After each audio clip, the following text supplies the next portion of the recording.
These two boys survived Titanic, but when they reached New York, nobody knew their real names. They were too young to explain. They spoke French, not English. Their father had disappeared with the ship, and the names on their ticket were false. Newspapers called them the Titanic Orphans. For weeks, they became a mystery printed across the world.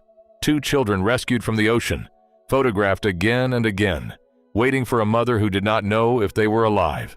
This is the real story behind the photograph. Michel and Edmond Navratil were born in Nice, France. Their father, Michel Navratil Sr., was a tailor, a Slovak immigrant who had built a life in France. Their mother, Marcel Carretto, was Italian. By 1912, the marriage had collapsed. The children were living between parents, and the father feared losing them. What happened next was not a romantic escape. It was an abduction.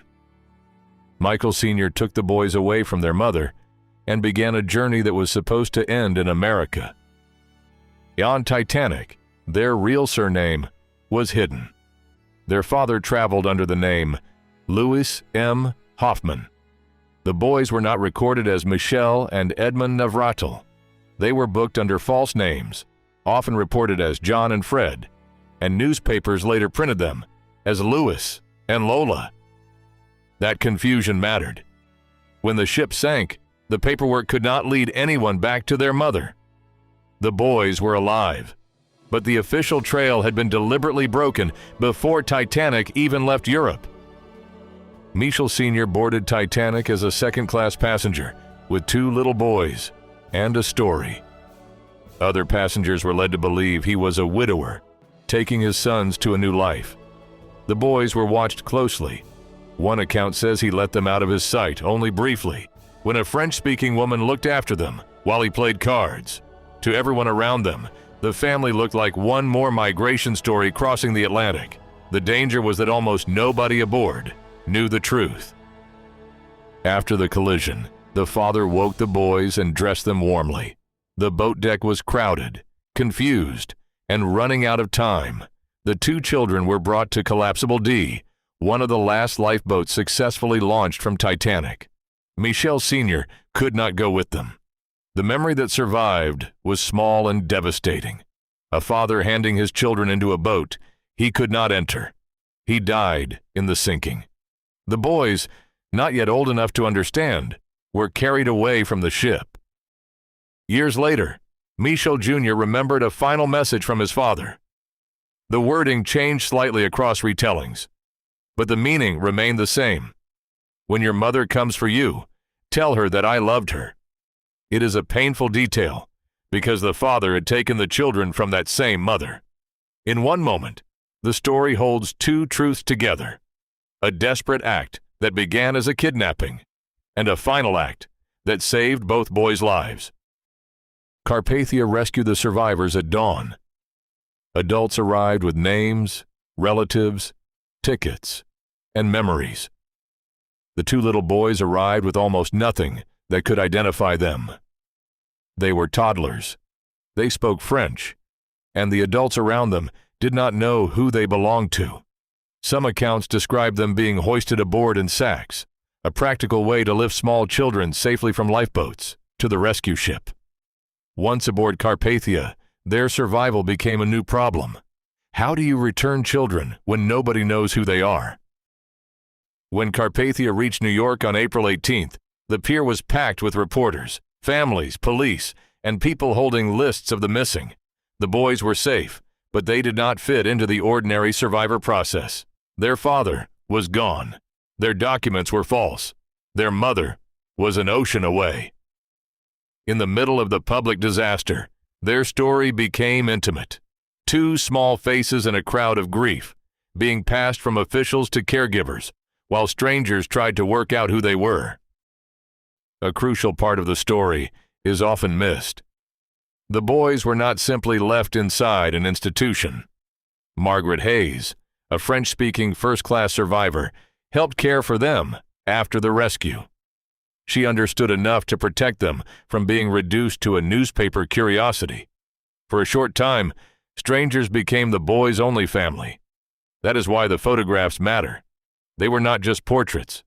They were evidence sent into the world, asking someone, somewhere, to recognize two children who could not speak for themselves.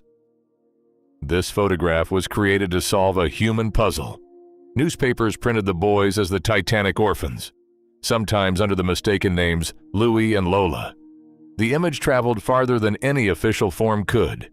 In France, Marcel, their mother, eventually recognized the children from the published photographs and newspaper reports. The same public attention that turned them into a spectacle also became the mechanism that found their home. Without the photographs, the false names might have kept the truth buried much longer. Marcel crossed the Atlantic to reclaim her sons. On May 16, 1912, she was reunited with Michel and Edmond in New York.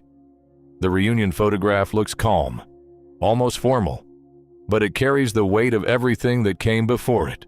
A broken marriage, a secret journey, a sinking ship, false names, and a worldwide search. For the boys, the mystery ended before they were old enough to understand its scale. For their mother, it was the moment the newspaper story became her children again. Edmond died in 1953, long before the last survivor interviews and documentaries made Titanic a permanent part of popular memory. Michel lived much longer. He became a professor of philosophy and was later the last surviving male passenger from Titanic. In 1996, he traveled to Halifax and visited his father's grave for the first time. That visit gave the story its final shape. The boys had survived the ship, the headlines, and the confusion of false names. What remained was a son's memory of the father who took him away and also saved his life. The father did not vanish from the historical record completely. Michel Navratil Sr.'s body was recovered after the sinking and buried in Halifax, where many Titanic dead were taken. That fact gives the story a harder edge. He was not only the man who invented a false identity and took the boys from their mother. He was also one of the dead, separated forever from the children he managed to place into safety. The photograph of the boys exists because his last decision worked. Michael Jr. carried the story for almost an entire century. As an adult, he did not become only a Titanic exhibit or a footnote in a survivor list. He became a professor, built a life, and lived long enough to watch the disaster become myth. In 1996, he visited Halifax and saw his father's grave for the first time. That visit matters because it closed a circle that began when he was too young to understand the ship, the false name, or the final goodbye. The photograph is easy to misunderstand if it is treated as only a famous Titanic image. It is really a rescue record, a missing person notice, and a family document at the same time. The boys were not symbols when the camera caught them. They were children waiting for someone to know their names. That is why the Titanic Orphans still hold attention more than a century later. The disaster was enormous, but this picture makes it small enough to feel. Two brothers, one lost father, and a mother searching across the ocean, the